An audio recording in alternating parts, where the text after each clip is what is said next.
Bismillahirrahmanirrahim. Assalamualaikum warahmatullahi wabarakatuh.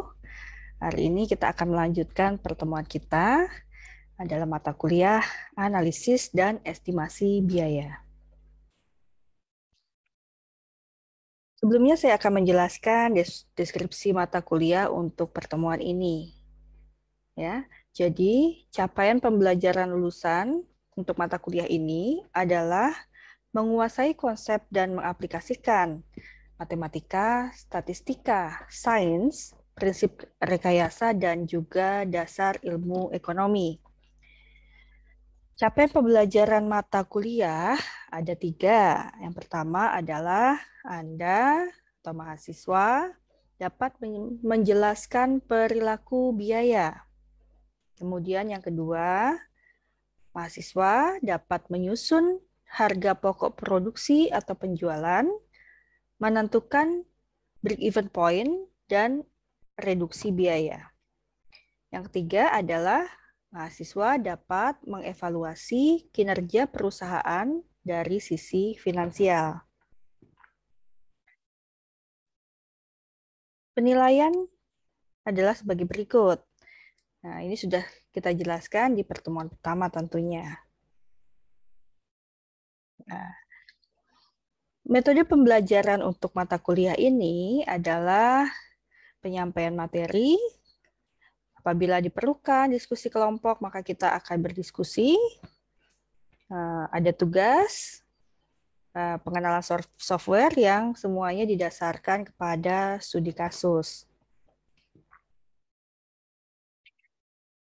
Khusus hari ini, kita akan belajar tentang konsep dasar biaya, yaitu menentukan definisi dan klasifikasi biaya, arus biaya pada industri manufaktur, dan harga pokok produksi, dan juga laporan laba rugi. Saya akan memulainya dari sisi definisi dan klasifikasi biaya. Jadi menurut Erik, Nuren, dan Supriyono bahwa biaya adalah pengorbanan yang dilakukan agar memperoleh barang atau jasa. Pengorbanan dapat diukur dengan uang yang dibelanjakan, aktiva tetap yang ditransfer, jasa yang diberikan, dan sebagainya. Biaya adalah perolehan yang dikorbankan atau digunakan dalam memperoleh penghasilan, atau kata lainnya adalah revenue, yang akan dipakai sebagai pengurang dari penghasilan. Peneliti lain atau ahli lain mengungkapkan bahwa biaya adalah pengorbanan sumber ekonomis yang diukur dalam satuan uang yang terjadi, sedang terjadi, atau bahkan kemungkinan akan terjadi. Tentunya hal ini dilakukan untuk tujuan tertentu. Biaya dapat diklasifikasikan ke dalam berbagai cara. Nah, cara-cara tersebut antara lain adalah berdasarkan objek pengeluarannya. Nah, biaya berdasarkan objek pengeluarannya adalah biaya yang didasarkan pada penjelasan singkat mengenai suatu objek. Contohnya adalah biaya listrik. Ya, ada objeknya. Biaya air, biaya telekomunikasi. Nah, karena objeknya jelas, maka biaya di sini ya masuk ke dalam biaya yang berdasarkan objek pengeluarannya.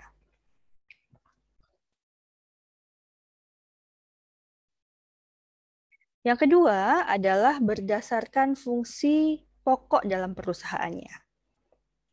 Seperti kita ketahui, fungsi pokok dalam perusahaan ya ada 3 kelompok.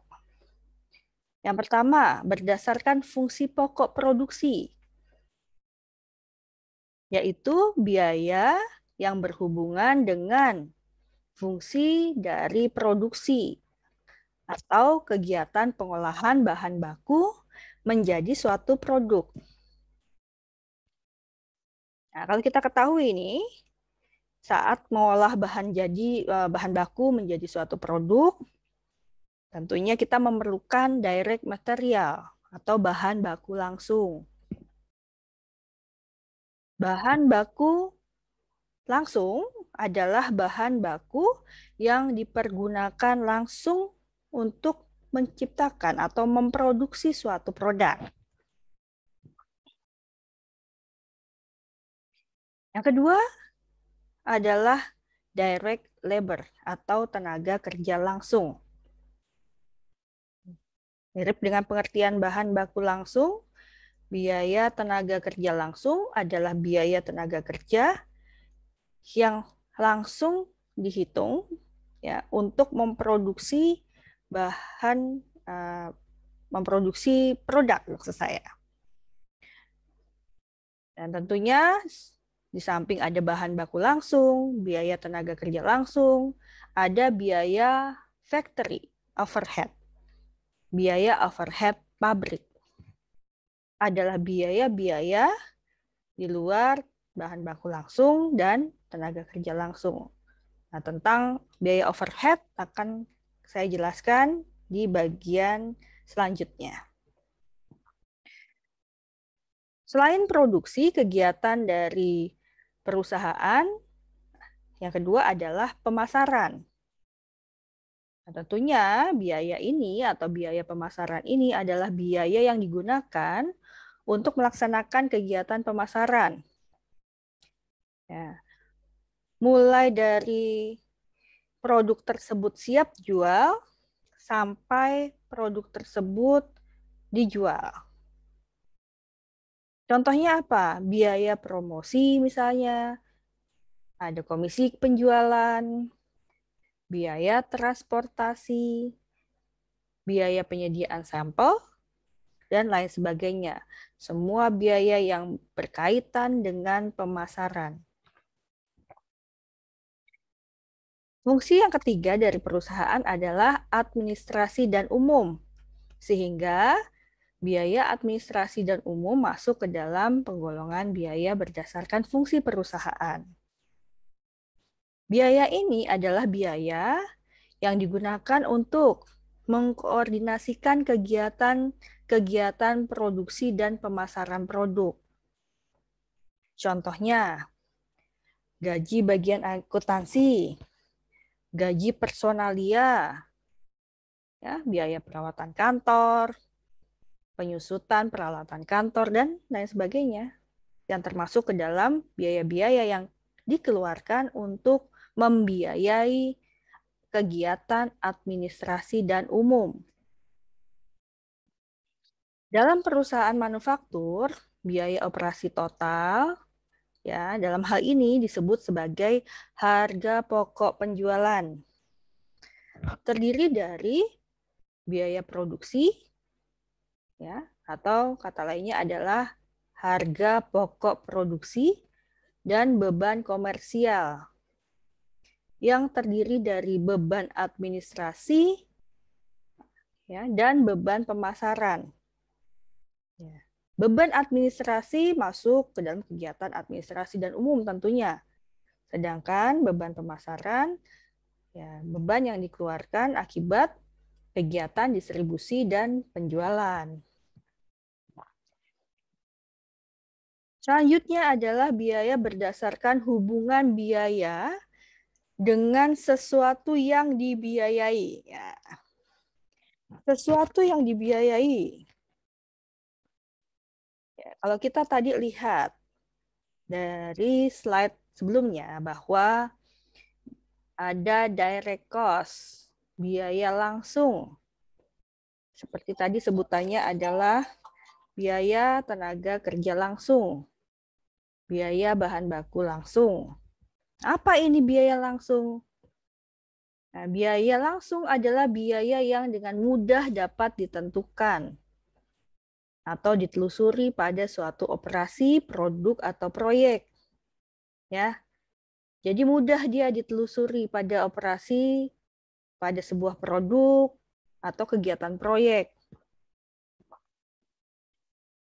Biaya ini langsung berkaitan. Karena langsungnya itu maka mudah untuk ditelusuri. Contoh, saat kita memproduksi sebuah meja, ya, meja yang kita gunakan untuk bekerja, belajar, dan lain sebagainya, memerlukan biaya langsung. Apa biaya langsungnya? Biaya bahan baku langsung dari membuat meja adalah kayu. Ya. Kemudian apa lagi Anda bisa sebutkan? Paku, lem misalnya saat kita butuhkan lem, cat, dan sebagainya. Nah, itu biaya bahan baku langsung. Kita tahu bahwa kita membutuhkan sebuah eh, meja ya tentunya. Bahan baku meja yang dapat ditelusuri dengan mudah apa? Yang terutama kayu. Kayu ini dapat dihitung berapa biaya pengadaannya, tentunya bergantung kepada ukurannya. Ya. Kemudian biaya langsung lainnya adalah tenaga kerja. Berapa biaya tenaga kerja yang dibutuhkan untuk menghasilkan 1.000 unit meja? Nah, itu dapat dengan mudah kita telusuri. Nah, tentunya biaya tenaga kerja langsung ini yang langsung berkaitan dengan produksi 1.000 meja itu. Tidak termasuk biaya untuk menggaji karyawan bidang administrasi misalnya. Tidak termasuk menggaji manajer misalnya. Nah, itu di luar biaya langsung tentunya. Nah, kita lanjutkan. Tadi saya sempat mengatakan biaya tak langsung. Ya, apa itu biaya tak langsung? Atau sebutannya atau kata lainnya adalah indirect cost. Indirect cost atau biaya bersama, istilahnya common cost, adalah biaya yang sulit atau nggak mungkin ditentukan langsung pada suatu operasi atau suatu produk atau pada suatu kegiatan proyek. Biaya tak langsung ini terdiri dari biaya bahan tak langsung, biaya tenaga kerja tak langsung, dan biaya lain yang sejenisnya. Nah, sehingga biaya tak langsung akan bertolak belakang dengan biaya langsung. Ya, biaya yang secara tidak langsung dipergunakan untuk memproduksi ya sebuah produk, menjalankan suatu operasi dan sebagainya. Biaya selain biaya bahan baku langsung dan tenaga kerja langsung disebut sebagai biaya overhead. Ya. Gabungan antara biaya bahan baku langsung dan biaya tenaga kerja langsung disebut sebagai prime cost atau biaya utama. Sedangkan gabungan antara biaya tenaga kerja langsung dan biaya overhead disebut sebagai biaya konversi. Nah, jadi jangan bingung ya untuk belajar mengklasifikasikan biaya. Kita lanjut lagi. Oke. Kemudian biaya-biaya yang hubungannya dengan volume produksi. Tentunya sering kita dengar istilah fixed cost, variable cost. Kita akan belajar apa perbedaannya. Biaya tetap atau fixed cost adalah biaya yang besar kecilnya tidak dipengaruhi oleh tingkat kegiatan. Tidak dipengaruhi oleh berapa volume dari produksi yang dihasilkan. Biaya ini dibebankan pada departemen-departemen berdasarkan keputusan manajemen atau menurut metode alokasi biaya. Contoh, saat kita mengeluarkan biaya untuk menghasilkan, untuk membiayai sewa gedung misalnya. Sewa gedung ini tentunya tidak berpengaruh atau tidak dipengaruhi oleh besar kecilnya volume produksi, bukan? Nah, oleh karena ini, ya, adalah biaya yang tidak dipengaruhi oleh besar kecilnya volume produksi. Mau produksi 100 atau 1000, biaya sewa gedung tetap sama. Sehingga disebut sebagai biaya tetap atau fixed cost.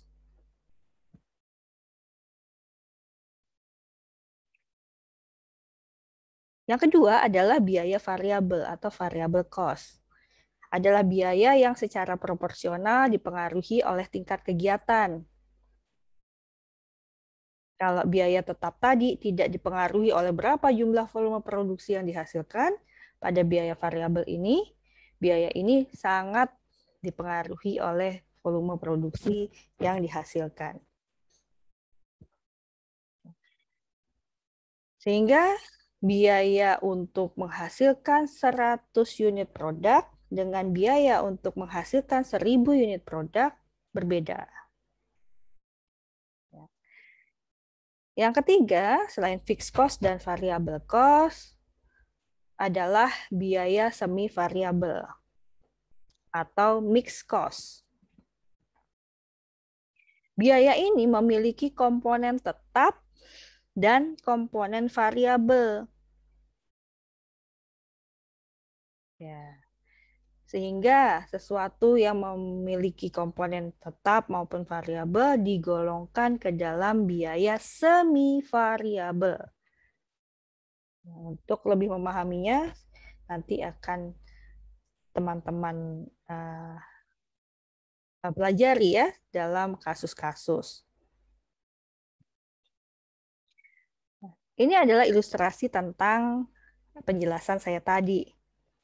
Yang di sebelah kanan menggambarkan biaya tetap atau fixed cost. Kalau sebuah gambar ini ya, sumbu X menggambarkan tingkat kegiatan dan sumbu Y menggambarkan biaya, maka kurva pada biaya tetap akan sama.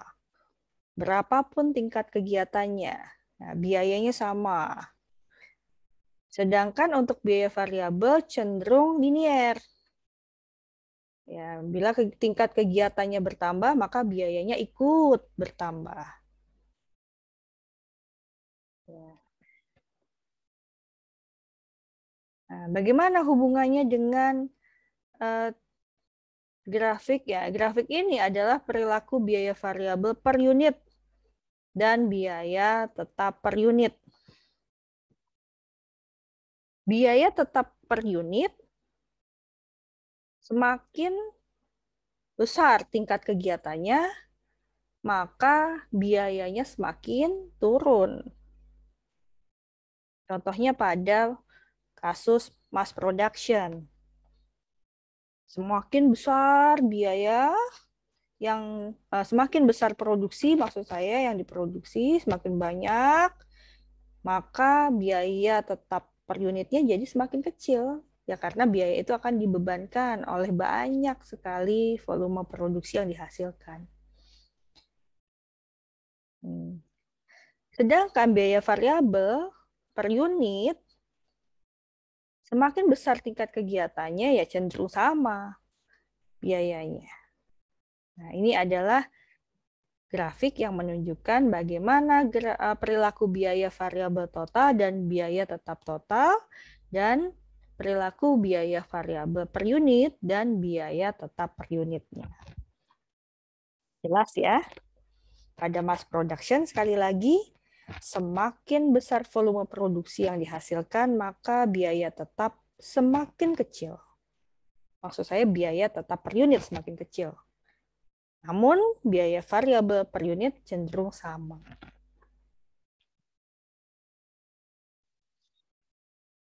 Baik, kita lanjutkan.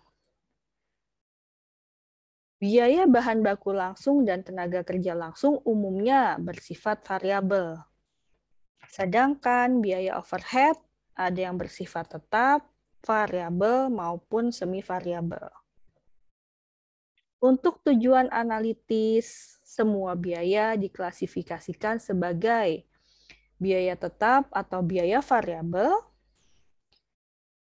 sehingga biaya semi variabel perlu dipisahkan ke dalam komponen biaya tetap dan variabel.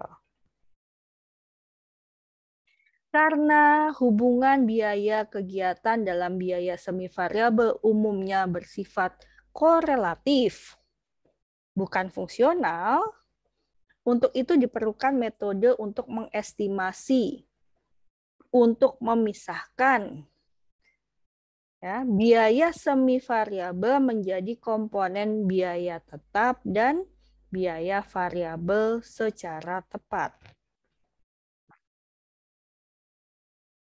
Nah, contohnya pada grafik ini.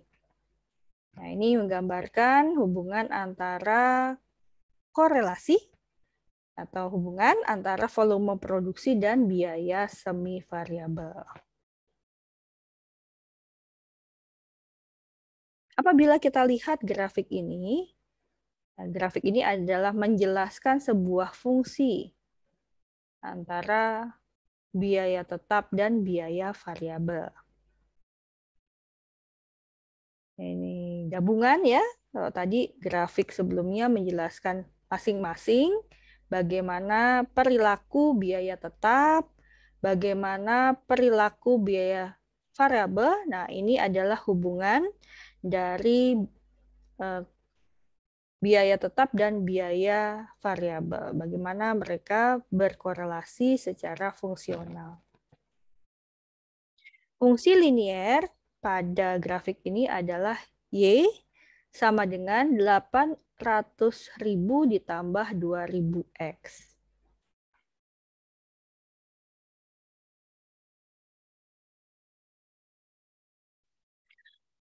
Untuk melakukan pemisahan biaya semi variabel, kan kita pelajari dari 3 metode di bawah ini. Yaitu yang pertama adalah metode tinggi rendah atau high-low method. Yang kedua adalah metode pengepasan grafis atau graphical fitting method. Yang ketiga adalah metode regresi. Kita akan mulai dari bagaimana melakukan pemisahan biaya semi variabel berdasarkan metode tinggi rendah, high-low method. Nah, kita lihat di sini ya. Contoh, diketahui volume produksi dan biaya overhead pabrik bersifat semi variabel.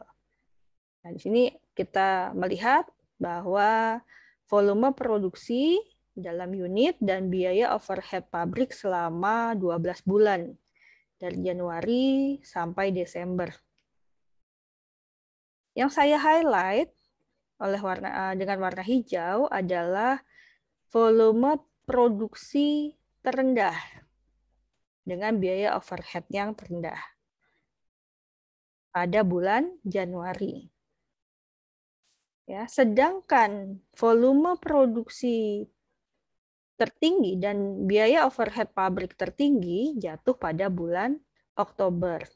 Dengan metode tinggi rendah, high-low method, kita akan mendasarkan tentunya pada volume produksi tertinggi dan terendah pada periode tertentu. Lalu kita hitung selisihnya.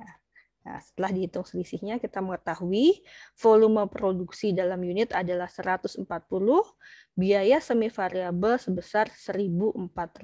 Nah, ini selisihnya antara nilai tertinggi dan terendah. Bentuk matematis dari biaya semi variabel adalah sebagai berikut. Y sama dengan A tambah BX. Di mana Y adalah biaya semi variabel, ya.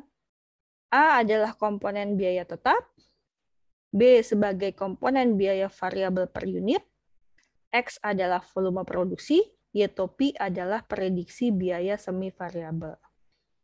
Persoalan di atas dapat dirumuskan sebagai Y topi sama dengan 2000 ditambah 10X.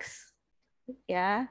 Sehingga untuk mengestimasi berapa biaya semi variabel, kita dapat menggunakan persamaan ini. Ingat, karena metode ini hanya mempertimbangkan biaya tertinggi dan terendah saja, maka model akan menghasilkan bias atau error 0 pada nilai tertinggi dan terendah. Dan tentunya mengabaikan data yang lain. Kita lanjutkan. Nah, ini adalah perbedaan data dan prediksi biaya semi variabel dengan metode tinggi rendah. Ya, B min C atau biasnya adalah 0. Selanjutnya Anda dapat meneliti bahan pelajaran ini pada materi kuliah yang saya berikan di Google Classroom. Metode untuk menghitung biaya semi variabel yang kedua adalah metode pengepasan grafis atau graphical fitting method. Metode ini sangat mengandalkan kemampuan visual. Prinsipnya hampir sama dengan metode tinggi rendah, tapi semua titik di sini dipertimbangkan. Ya. Jadi untuk menentukan garis estimasi, kita akan mempertimbangkan titik-titik biaya. Karena mengandalkan kemampuan visual, jadi ketelitiannya bergantung kepada kemampuan dan pengalaman seseorang tentunya. Perbedaan kemampuan visual akan berpengaruh terhadap garis estimasi yang dibuat. Sehingga dapat muncul banyak alternatif garis estimasi. Nah, bila kita lihat grafik ini, kita akan mencoba untuk mengepaskan grafis. Kira-kira dari berapa titik-titik plot ini, nah, Anda mau mengepaskan garis yang mana? Nah, kecenderungan biayanya seperti apa? Nah, itu memang dilakukan secara visual. Nah, tentunya antara saya dan teman-teman yang lain berbeda-beda dalam melakukan atau membuat keputusan di pengepasan grafis ini. Yang ketiga, dari metode menentukan metode biaya semi variabel adalah metode regresi. Metode ini mirip dengan metode pengepasan grafis, ya, yaitu mencari selisih antara angka terkecil penjumlahan kuadrat penyimpangan atau galat dari garis estimasinya. Namun, di sini kita gunakan rumus dengan pendekatan regresi. Biaya semi variabel diperlukan sebagai variabel dependen. Tingkat kegiatan atau volume produksi diberlakukan sebagai variabel independen. Kita telah belajar tentang bagaimana persamaan umum regresi. Y topi sama dengan A ditambah B dikali X. Sehingga nilai A dapat dihitung sebagai berikut dari rumus dan B juga dapat dihitung. Nah, apabila kita memiliki datanya sama seperti yang tadi, ada berapa volume produksi, biaya semi variabel dari bulan Januari sampai Desember, maka kita akan memberikan lambang atau ya untuk volume produksi adalah X, biaya semi variabel Y, sehingga X dikali Y kita dapat tentukan, begitu juga dengan X kuadrat. Sehingga kita dapat masukkan ke dalam rumus. Kita menghitung dulu A-nya, nilai A-nya, kemudian kita hitung nilai B-nya. Sehingga rumus regresi dari kasus tadi adalah Y topi sama dengan 2042,31 ditambah 9 2,92x. Nah, ini adalah perbedaan data dan prediksi biaya semivariabel menggunakan metode regresi. Nah, untuk materi ini kita skip dulu sampai di sini. Silahkan Anda pelajari dan jawablah beberapa pertanyaan yang saya ajukan untuk latihan. Terima kasih. Sampai jumpa di pertemuan selanjutnya. Billahi taufiq wal hidayah. Wassalamualaikum warahmatullahi wabarakatuh.